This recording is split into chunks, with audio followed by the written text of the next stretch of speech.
नमस्कार बंधुरा नवदिगंत चैनल पक्ष থেকে আপনাদের সকলকে জানাই স্বাগতম। তো বন্ধুরা এখন আমি আপনাদের সাথে যে আপডেটটি শেয়ার করতে চলেছি সেটি হচ্ছে ৫৯,০০০ প্রাথমিক শিক্ষকের ভবিষ্যৎ কিন্তু আবারও অনিশ্চয়তার মুখে পড়তে চলেছে। কলকাতা হাইকোর্টের নতুন নির্দেশে হয়তো ৫৯,০০০ শিক্ষকের ভবিষ্যৎ পুরো অন্ধকারে ডুবে যেতে পারে।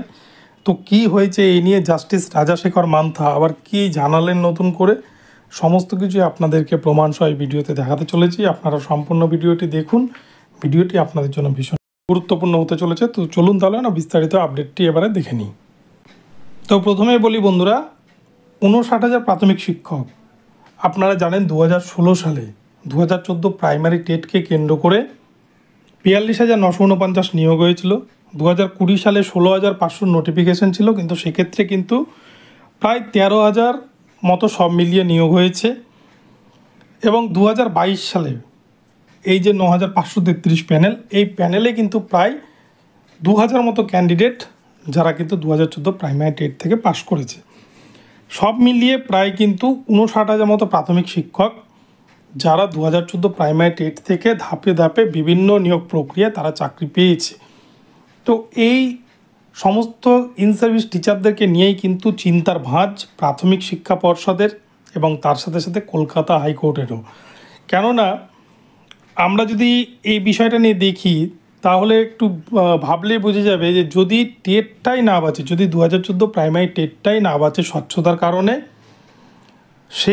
তাহলে এই পুরো প্যানেলটাই বাঁচবে কী করে? অর্থাৎ এই টেট থেকে যারা যারা নিয়োগ পেয়েছে তাদের বাঁচার কোনো রাস্তাই কিন্তু নেই।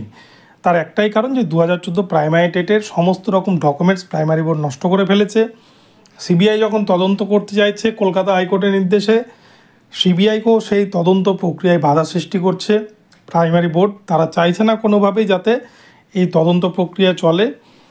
অপরপক্ষে প্যানেল প্রকাশ নিয়ে যখন মামলা হচ্ছে, যে এই যে প্যানেল প্রকাশ হচ্ছে না কেন, যেটা সংবিধানের রুলস, যে কোনো রিক্রুটমেন্ট পরিচালনা করতে গেলে সেই কিন্তু প্যানেল দিতেই হয়, সেটা নিয়েও প্রাইমারি বোর্ড সমস্যা তৈরি করছে। তারা বারংবার উচ্চ আদালতে গিয়ে সেখানে কিন্তু স্টে আনার চেষ্টা করছে। তো এই বিষয়টাতে বারংবার কোর্টের কাজে যে প্রাথমিক শিক্ষা পর্ষদ বাধা সৃষ্টি করছে, যার জন্য কিন্তু আগামীতে হয়তো সিবিআইয়ের রিপোর্টের ওপর, সিবিআই যে ২০১৪ টেটের ওএমআরের অরিজিনাল ওএমআরের যে তদন্ত করছে, যে কারা কারা ওএমআর ম্যানিপুলেশন করে চাকরি পেয়েছে, কারা কারা সঠিকভাবে চাকরি পেয়েছে, এই রিপোর্ট আদালতে জমা পড়ার পরেই কলকাতা হাইকোর্ট কী পদক্ষেপ নেয় সেটাই কিন্তু দেখার। কেননা জাস্টিস রাজাশেখর মান্থা তিনি কিন্তু নির্দেশ দিয়েছিলেন যে আইটি সেক্টরের বেসরকারি হোক সরকারি হোক অথবা বিদেশি কোনো কোম্পানিরও যারা এক্সপার্ট তাদেরকে দিয়ে যে সমস্ত হার্ড ডিস্ক, অর্থাৎ প্রায় ২০০টা মতো হার্ড ডিস্ক কিন্তু ২০১৪ প্রাইমারি টেটের ওএমআর সংরক্ষণের জন্য ব্যবহার করা হয়েছিল। তো এই ২০০টা হার্ড ডিস্কের মধ্যে অনেক হার্ড ডিস্ক নষ্ট করে ফেলেছে প্রাইমারি বোর্ড তথ্য লোপাটের জন্য। তার মধ্যে কিন্তু বেশ কিছু হার্ড ডিস্ক উদ্ধার করতে পেরেছে সিবিআই ইতিমধ্যেই, এস বাসুরাই কোম্পানির ঘর ভেঙে, এবং প্রাইমারি বোর্ডের একটি সিল করা, সিবিআই আগেই সিল করেছিল সেই ঘর থেকেও কিন্তু বেশ কিছু হার্ড ডিস্ক উদ্ধার করেছে। তো এই হার্ড ডিস্ক থেকে যে তথ্য পাওয়া যাবে, যেগুলো রিসাইকেল বিনে ফিরিয়ে এনে যাদের ওএমআরের তদন্তের রিপোর্টে যাদের নাম উঠে আসবে, যে সমস্ত দুর্নীতি ধরা পড়বে, সেগুলো কিন্তু চাকরি আগামীতে বাঁচানো ভীষণ মুশকিল হয়ে যাবে কলকাতা হাইকোর্টের নির্দেশ মোতাবেক। এক্ষেত্রে জাস্টিস রাজাশেখর মান্থা তিনি কি বলেছেন আমরা দেখে নেব। তো দেখুন বন্ধুরা, এটা কিন্তু পেপার কাটিংয়ের একটা অংশ। এক্ষেত্রে আপনাদের পূর্বেই বলেছি যে কোন সালে কতজন নিয়োগ হয়েছে। ২০১৬ সালে কিন্তু ৪২,৯৪৯, ২০২০ সালে ১৩,৬০০ এবং ২০২২ সালে এখানে ১৮০০ দেওয়া আছে, কিন্তু প্রায় ২,০০০ মতো কিন্তু ক্যান্ডিডেট তারা নিয়োগ পেয়েছে। সব মিলিয়ে ৫৯,০০০ শিক্ষককে নিয়ে রাজাশেখর মান্থা বিচারপতি কলকাতা হাইকোর্টের তিনি বলেছিলেন এই টেট মামলার ফল যদি নেতিবাচক হয় তাহলে এর ওপর ভিত্তি করে হওয়া সব নিয়োগই অস্তিত্ব হারাবে।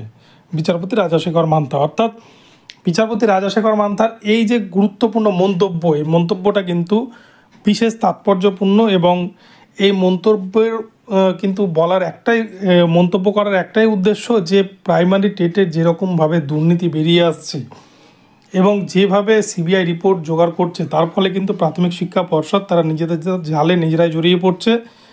তো আগামীতে এই সমস্ত ইন সার্ভিস টিচাররা সমস্যায় পড়বে। যদি টেটই না থাকে, 2014 টেটই যদি বাতিল হয়ে যায়, তাহলে তাদের ওপর নিয়োগ হওয়া বা সেই টেটের ওপর নিয়োগ হওয়া প্যানেল কি করে বাঁচে, এটাই কিন্তু রাজাশেখর মান্থা বলতে চেয়েছিলেন। তো এক্ষেত্রে আগামীতে কি নির্দেশ আসে সেটা দেখা যাবে, সেটাই কিন্তু তার উপরে ডিপেন্ড করবে 14 টেটের ভবিষ্যৎ। কেননা আপনারা দেখেছেন যে সিবিআই কিন্তু তদন্ত করছিল জাস্টিস রাজাশেখর মান্থা স্যারের নির্দেশ মোতাবেক। সিবিআইকে সেই জায়গায় বাধা সৃষ্টি করেছে প্রাইমারি বোর্ড। তারা চিঠি করে জানিয়েছে কোনো খরচ তারা বহন করতে পারবে না আইটি সেক্টরের কর্মীদের পরামর্শ নেওয়ার জন্য, এবং তারা মামলাটিকে ডিভিশন বেঞ্চে চ্যালেঞ্জ করছে। ডিভিশন বেঞ্চে চ্যালেঞ্জ করার আগেই তারা কিন্তু সিবিআইকে এমনটা জানিয়েছিল, যার জন্য এই নিয়োগ দুর্নীতির তদন্ত প্রক্রিয়া কিছুটা হলেও কিন্তু সিবিআই থামিয়ে দেয়। যদি খরচই বহন না কেউ করতে পারে বা খরচটা যোগান দিবে কোথা থেকে, যদি সেক্ষেত্রে কেউ সাহায্য না করে।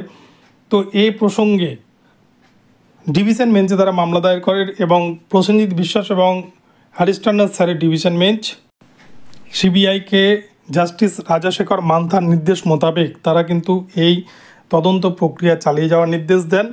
এবং এক্ষেত্রে আইনজীবী বর্ষিয়ান আইনজীবী বিকাশ রঞ্জন ভট্টাচার্য তিনি কিন্তু ভিডিও কনফারেন্সে ছিলেন এবং ভিডিও কনফারেন্স মারফত তিনি কিন্তু জানিয়েছেন যে এই যে খরচ আইটি সেক্টরের কর্মীদের পরামর্শ নেওয়ার জন্য যে খরচ, সেই খরচটা কিন্তু রাজ্য সরকারকেই বহন করতে হবে, এমনটাই কিন্তু আদালতে সেদিন জানিয়েছিলেন। এবং এই কথাতেই কিন্তু সায় দিয়েছেন ডিভিশন বেঞ্চের বিচারপতিদ্বয়, এবং সেক্ষেত্রে রাজ্য সরকারকে এই খরচ বহন করে এই নিয়োগ দুর্নীতির তদন্ত চালিয়ে যেতে কিন্তু সাহায্য করতে হবে সিবিআইকে, এমনটাই নির্দেশ এসছে কলকাতা হাইকোর্টের ডিভিশন বেঞ্চ থেকে।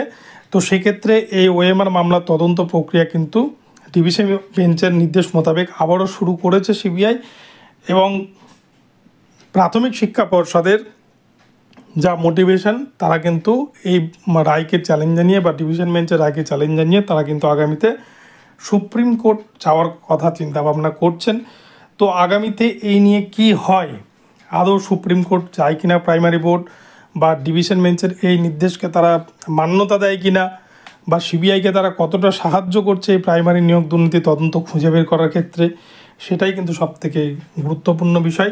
তো দেখা যাক আগামীতে প্রাইমারি বোর্ড তারা কোন দিকে মন নেয় বা তারা আদালতের রায়কে মান্যতা দেয় কিনা। তো বন্ধুরা, এখন এই পর্যন্ত রইল। আপনাদের জন্য পরবর্তীতে আবার নতুন আপডেট নিয়ে আসব। ভিডিওটি যদি আপনাদের ভালো লাগে আপনারা অবশ্যই চ্যানেলটিকে সাবস্ক্রাইব করে দেবেন। আর এই ধরনের আপডেট প্রতিনিয়ত সবার আগে সবার প্রথমে পাওয়ার জন্য আপনারা অবশ্যই চ্যানেলটিকে সাবস্ক্রাইব করে পাশে থাকবেন এবং লাইক শেয়ার কমেন্ট করে চারিদিকে